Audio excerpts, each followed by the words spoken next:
मैं और मेरी तीनों बेटियां दरवाजे पर दस्तक होने का बेसब्री से इंतजार कर रही थीं।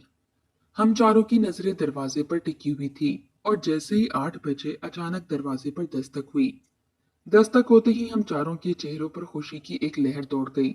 मैं अपनी बेटियों को इंतजार करने का बोलकर दरवाजे की तरफ तेज तेज कदम बढ़ाने लगी।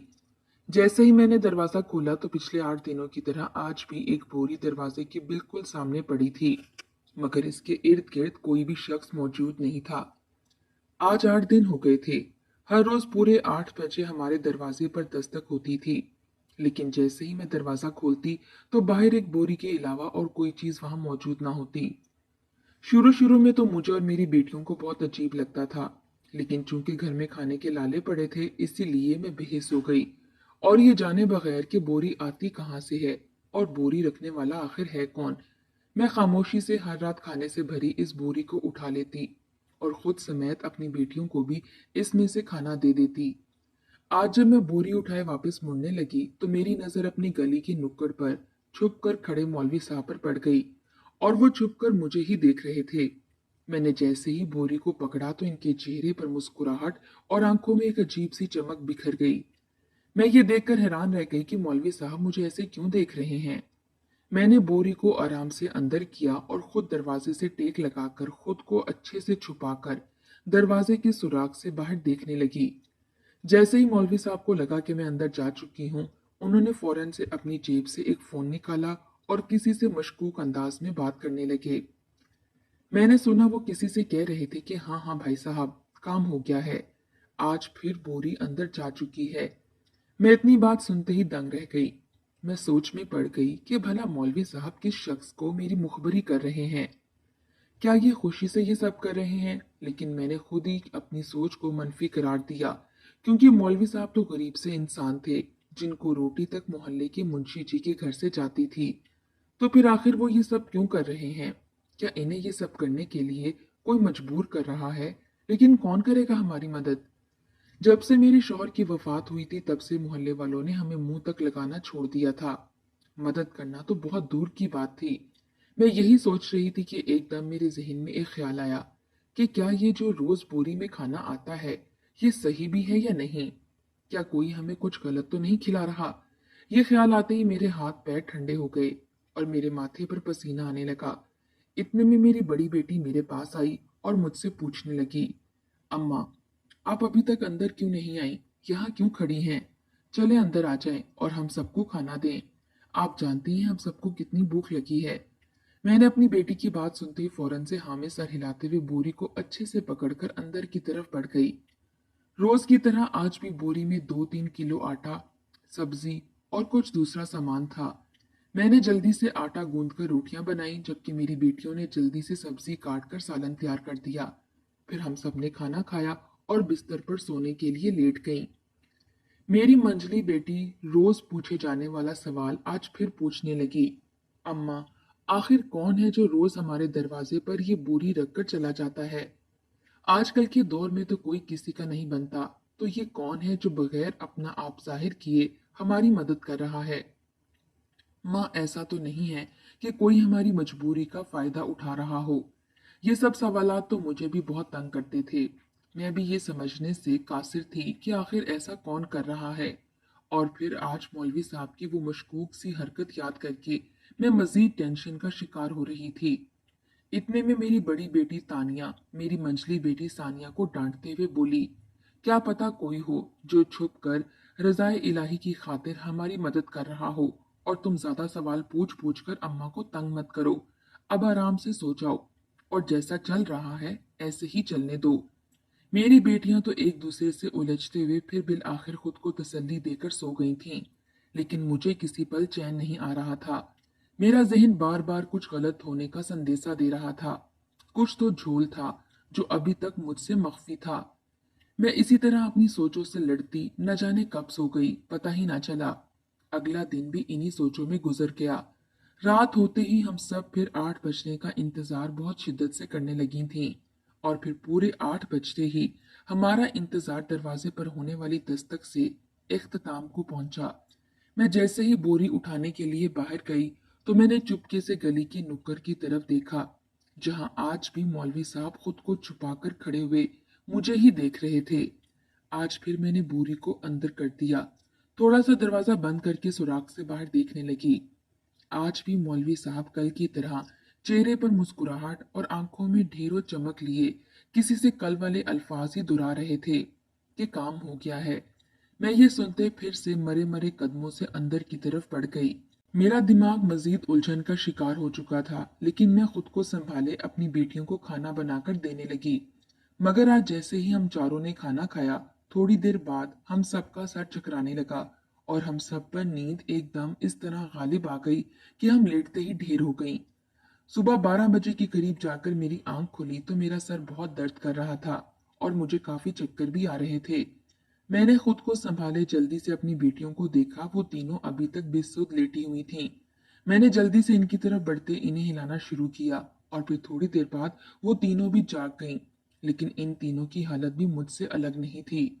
वो तीनों भी अपना सर पकड़कर बैठी हुई थीं। मैं हिम्मत करके उठी और अपनी बेटियों को किचन से पानी लाकर पिलाया और खुद भी पिया। हमारी हालत कुछ हद तक बेहतर हुई थी कि अचानक ही मुझ समेत मेरी तीनों बेटियों के पेट में शदीद दर्द उठा और बारी बारी हम सबको उल्टी आने लगी। चंद ही मिनटों में दोबारा हमारी हालत बहुत ज्यादा बिगड़ गई थी। मैं ये सोच सोचकर परेशान थी कि आखिर ऐसा क्या हुआ है कि हम चारों की तबीयत एक साथ खराब हुई है। मैं सोचने लगी कि क्या ये बोरी में आने वाला खाना जहरीला था या इसमें कुछ मिलाया गया था कि हमारी तबीयत इतनी खराब हो गई। मैं इन्हीं सवालात में घिरी हुई थी कि मेरी बेटियों की तबीयत मजीद बिगड़ने लगी। इसलिए मैंने अपनी सोचों को लगाम दिया, इन तीनों को अपने साथ लेकर घर से निकली। अब मेरा रुख हमारे घर के पास बने सरकारी डिस्पेंसरी की तरफ था। मैं यूं ही अपनी बेटियों को तड़पते नहीं देख सकती थी, इसीलिए इनके और अपने चेकअप की खातिर मैंने सरकारी डिस्पेंसरी की राह ली थी। थोड़े से इंतजार के बाद हम सबका बारी बारी चेकअप किया गया। डॉक्टर समीरा ने हम सब के कुछ टेस्ट किए और फिर जो खबर डॉक्टर समीरा ने हमें सुनाई, इस खबर ने हम चारों माँ बेटियों को हिलाकर रख दिया था। हम चारों एक दूसरे की तरफ फटी फटी आंखों से देखने लगे। ये खबर हम सब पर कोई अजाब बनकर नाजिल हुई थी, ऐसा अजाब जिसने हम चारों को एक दूसरे के सामने सर तक उठाने के काबिल नहीं छोड़ा था। हम चारों एक दूसरे से बहुत ज्यादा शर्मिंदा थे, मगर शर्मिंदगी से ज्यादा हम हैरत और बेयकीनी की कैफियत में मुब्तला थे कि भला ये क्यों कर मुमकिन था। क्या ऐसा भी हो सकता था जो हम चारों के साथ हुआ था? हम चारों एक साथ एक ही वक्त में हमला हो चुकी थीं। मुझ समेत मेरी बेटियों के रंग भी जर्द पड़ चुके थे। मैंने खुद को कंपोज किया और डॉक्टर को अपनी और अपनी बेटियों की हकीकत बताने लगी कि हम चारों औरतें घर में अकेली होती हैं, हमारे साथ कोई भी मर्द नहीं रहता, यहाँ तक कि मेरा शौहर या बेटा भी नहीं है।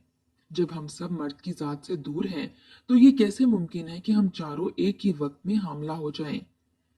मेरी बात सुनते ही डॉक्टर हैरत से मुझे घूरने लगी और फिर नागवारी से बोली कि बीबी, ये पुलिस केस है, अभी जाओ और पुलिस में रिपोर्ट लिखवाओ, वरना अस्पताल की इंतजामिया तुझ समेत तेरी बेटियों पर भी सख्त से सख्त कार्रवाई करेगी। मैं डॉक्टर की धमकी सुनते ही खौफ से सफेद पड़ गई। साथ ही साथ में हद दर्जा हैरान हुई कि भला हमने कौन सा गुनाह किया है। हम तो खुद मजलूम हैं, तो फिर ये डॉक्टर हमारा साथ देने की बजाय हमें धमका क्यों रही है? मगर चूंकि मुझे अपनी और अपनी बेटियों की इज्जत और जान बहुत अजीज थी, इसीलिए मैं खुद को मजबूत बनाते अपनी बेटियों को साथ लिए अस्पताल से निकलते करीबी पुलिस स्टेशन की तरफ बढ़ गई। जैसे ही पुलिस स्टेशन के बाहर पहुंची तो मेरे हाथ पांव कांपने लगे। मेरे दिल की धड़कन बहुत तेज हो गई। मुझे ठंडे पसीने आने लगे क्योंकि मैं अकेली नहीं थी। मेरे साथ मेरी तीन तीन जवान जहान बेटियां मौजूद थीं। मेरा सोच सोच कर दिल घबराने लगा कि अगर पुलिस स्टेशन में सबने हमें ही कसूरवार ठहराया तो, अगर मेरी बच्चियों के किरदार पर बात आ गई तो, ऐसे बहुत से सवालात मेरे दिमाग में घूमने लगे। मैं अपनी बेटियों के लिए यहाँ से चली जाना चाहती थी, लेकिन फिर दूसरी तरफ मुझे डॉक्टर की धमकी याद आ जाती। इसीलिए मैंने अपनी तमाम मनफी सोचों को पसे पुश डालकर अपनी बेटियों के हमरा पुलिस स्टेशन के अंदर चली गई। पुलिस स्टेशन में हर तरफ अजीब सा शोर मचा हुआ था। कुछ मुजरिम लॉकअप के अंदर खामोशी से बेसुध पड़े थे, जबकि कुछ मुजरिम बहुत ज्यादा शोर मचा रहे थे, जबकि पुलिस का अमला भी यूं ही अपने अपने कामों में मसरूफ था। कोई रिपोर्ट लिख रहा था, कोई मुजरिमों की धुलाई कर रहा था, तो कोई खाना खाने में मसरूफ था। मैं सारे पुलिस स्टेशन का जायजा लेने के बाद एक पुलिस इंस्पेक्टर के पास चली गई। मुझे देखते ही वो ऑफिसर सीधा हो बैठा और फिर पूछने लगा, बता बीबी कि किस केस के सिलसिले में तू यहाँ आई है। ये कहते साथ ही इसने मुझ समेत मेरी तमाम बेटियों को भी एक नजर देखा और फिर टेबल पर पड़ा फोन अपने हाथ में लेकर कुछ टाइप करने लगा। मैं सामने रखी कुर्सी पर बैठ गई और फिर डरते हुए आहिस्ता आहिस्ता पुलिस इंस्पेक्टर को सब बताती चली गई। मैंने इसे हमारे घर के दरवाजे पर रखी जाने वाली बोरी से लेकर तबीयत के खराब होने और फिर हमला होने तक की तमाम बातें बता डाली। मेरी बात सुनते ही इंस्पेक्टर मुतमईन सा हो गया और फिर वो मुझे देखकर मुस्कुराते हुए धीरे से बोला, बाजी, आपको परेशान होने की जरूरत नहीं है, आपका मुजरिम पकड़ा गया है। मैंने हैरानगी से इसकी तरफ देखा तो वो वजाहत देते हुए बोला, बाजी, पिछले एक हफ्ते से इसी तरह मुख्तलिफ लोगों के घरों के बाहर खाने की बोरियां रखी जाती थीं। लोगों ने जैसे तैसे इन बोरियों में से खाना शुरू किया तो यूं ही इनकी हालत भी खराब होने लगी और चेकअप करवाने पर पता चला कि वो औरतें हामला हो चुकी हैं। हमें काफी दिनों से इस तरह की बहुत सी रिपोर्ट्स मौसूल हो रही थीं और चूंकि पिछले 3 दिनों से इस मुजरिम की तलाश में थे, बिलाखिर आज सुबह ही हम इस मुजरिम को पकड़ने में कामयाब हो चुके हैं। हमने इसे लॉकअप नंबर 3 में बंद किया है। आप जाकर इसे मिल सकती हैं। इंस्पेक्टर चेहरे पर रवायती मुस्कुराहट सजाकर कहता दोबारा अपने फोन में मसरूफ हो चुका था। अपने और अपनी बेटियों के मुजरिम का अंजाम सुनकर मुझे खुशी तो बहुत हुई, लेकिन मुझे दिल में कहीं ना कहीं दुख और परेशानी भी लाहक होने लगी कि पहले तो इस बोरी के आ जाने से हमारा गुजारा हो जाता था, लेकिन अब हम माँ बेटियां कैसे गुजारा करेंगी। मैं इन्हीं सोचों में मगन उसी लॉकअप नंबर 3 के बाहर आकर खड़ी हुई।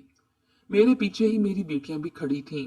मैंने जैसे ही आंख उठाकर सामने खड़े मुजरिम को देखा तो मुझे लगा जैसे अब मुझे अगला सांस नहीं आएगा। हैरत की ज्यादती की वजह से मेरी आंखें बाहर उबलने को थीं। मुझे लगा कि पुलिस स्टेशन की छत किसी ने मेरे सर पर गिरा दी हो। मेरी आंखें सामने खड़े शख्स को तस्लीम करने से इनकारी थीं। मुझे अपना सांस घुटता हुआ महसूस होने लगा, जबकि मेरी बेटियों की हालत भी मुझसे मुख्तलिफ ना थी। वो भी फटी फटी आंखों से सामने खड़े शख्स को देख रही थीं। हम चारों ने बेसाख्ता आंखों में ढेरों हैरतों बेयकीनी समाये एक दूसरे को देखा और फिर दोबारा सामने खड़े शख्स को देखने लगी, क्योंकि सामने खड़ा शख्स कोई और नहीं बल्कि मेरा नाम हानिया तनवीर है। मेरी तालीम बीए तक की है। मैं एक अच्छे घराने से ताल्लुक रखने वाली लड़की थी। मैं 3 साल की थी जब मेरे वालिदैन एक कार एक्सीडेंट में वफात पा चुके थे। मेरी परवरिश मेरे चाचा ने की थी। जैसे ही मैं 18 साल की हुई तो मेरे चाचा ने मेरी शादी अपने दोस्त के इकलौते बेटे तनवीर अहमद से कर दी, जबकि मेरी शादी के 5 साल बाद ही मेरे चाचा भी इंतकाल कर गए थे। मेरा शौहर तनवीर अहमद भी एक अच्छे घराने से ताल्लुक रखता था। मुझे हमेशा इसने मान, इज्जत और मोहब्बत से रखा था। चूंकि मेरे ससुर हमारी शादी से 2 साल बाद ही वफात पा चुके थे, इसलिए हमारे घर में मैं और मेरा शौहर और मेरी सास ही रहते थे। मेरी सास ने भी बहुत चाहत और मोहब्बत से मुझे रखा था। हमारी शादी के 3 साल बाद अल्लाह ने हमें बेटी की सूरत में औलाद जैसी नेमत से नवाजा था। फिर इसी तरह कुछ साल के वक्फे से मुझे 2 और बेटियों से नवाजा गया। मेरी तीसरी बेटी की पैदाइश के चंद माह बाद ही मेरी सास वफात पा गई थी। जिंदगी यूं ही चलती रही और मेरी बेटियां जवान हो गईं। जिंदगी बहुत पुरसकून और हसीन थी कि एक दिन अचानक हमारी खुशियों को नजर लग गई। एक दिन अचानक हमें खबर मिली कि मेरे शौहर तनवीर अहमद एक बस हादसे में जा बहक हो गए। ये खबर हम पर किसी जलजले की तरह नाजिल हुई, जिसने मुझ समेत मेरी बेटियों की जिंदगी भी हिलाकर रख दी। मैंने अपने शौहर की लाश के लिए जब इस्तदा की तो हमारे मोहल्ले के मौलवी साहब ने एक बार फिर मुझे अजियतनाक खबर सुनाई। वो कहने लगे कि बस्ट ब्लास्ट होने की वजह से ज्यादातर लोगों की लाशें इस हद तक जल चुकी थीं कि इनके औजार तक मिलना नामुमकिन था। इसी वजह से तमाम हड्डियों को इकट्ठा करके इज्तिमाई जनाजा बढ़ा दिया गया। ये खबर सुनते ही मैं ढह सी गई थी। मुझे अपने महबूब शौहर का आखिरी दीदार तक नसीब नहीं हुआ था, लेकिन शायद किस्मत को यही कबूल था। मेरे शौहर के गुजर जाने के बाद जिंदगी बहुत दुश्वार हो गई थी। लोगों ने हम पर जमीन तंग कर दी थी। जो ही हमारा वाहिद सहारा हमसे जुदा हुआ था, हमारे तो सर से आसमान ही उठ गया था। जिंदगी इस कदर मुश्किल हो जाएगी हमने कभी सोचा ना था। हमारे घर में खाने के लाले पड़ गए। कई कई दिन मैं और मेरी बेटियां फाके करती। मैंने कई जगह मुलाजमत के लिए अप्लाई किया लेकिन हर जगह से नाकामी का सामना करना पड़ा। एक दिन हम यूं ही भूखी प्यासी सहन में बैठी हुई थीं कि अचानक दरवाजे पर दस्तक हुई। चूंकि कोई हमारे घर का रुख नहीं करता था इसलिए मैं हैरान सी होती उठकर दरवाजा खोलने चली गई। लेकिन बाहर मुझे कोई शख्स ना मिला, मगर एक बोरी जरूर मिल गई। और फिर बस इसी तरह हर रात हमारे दरवाजे पर कोई बोरी लग जाता और यूं हमारा गुजारा होने लगा। मगर एक दिन तबीयत खराबी की वजह से अस्पताल जाना पड़ा और फिर वहां से हमला होने की खबर मिलते ही हमें पुलिस स्टेशन का रुख करना पड़ा। लेकिन लॉकअप में कैद अपना मुजरिम देखकर मैं हैरत के समुंदर में गोते खाने लगी, क्योंकि इस लॉकअप में खड़ा शख्स कोई और नहीं बल्कि मेरा शौहर ही था। मेरा शौहर हम सबको अपने सामने यूं खड़ा देखकर पहले तो बहुत हैरान हुआ और फिर अचानक ही वो शर्मिंदा होते हुए हमसे नजरें चुराने लगा, जबकि मैं और मेरी बेटियां अभी तक इस हकीकत को तस्लीम करने से कासिर थीं। भला ये कैसे मुमकिन था कि जिस शख्स को हम सब मरा हुआ तस्वुर कर चुकी थीं, आज वो हमारे सामने सही सलामत खड़ा था। मगर इसकी आंखों में ये शर्मिंदगी कैसी थी? क्या इस जुर्म की शर्मिंदगी थी या किसी और फेल ने इसे हमसे शर्मिंदा कर दिया था? मैं और मेरी बेटियां अपने सामने अपने वाहिद सहारे और मुहाफिज को देखकर बेयक वक्त ही रोने लगीं।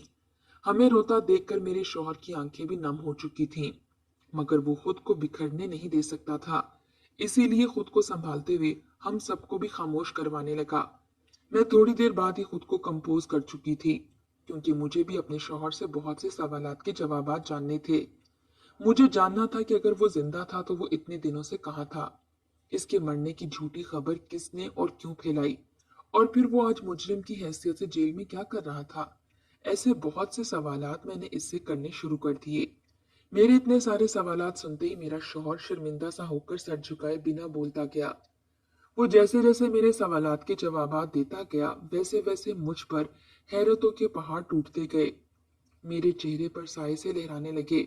मैं एकदम साकित नजरों से दम साधे से सुनती गई।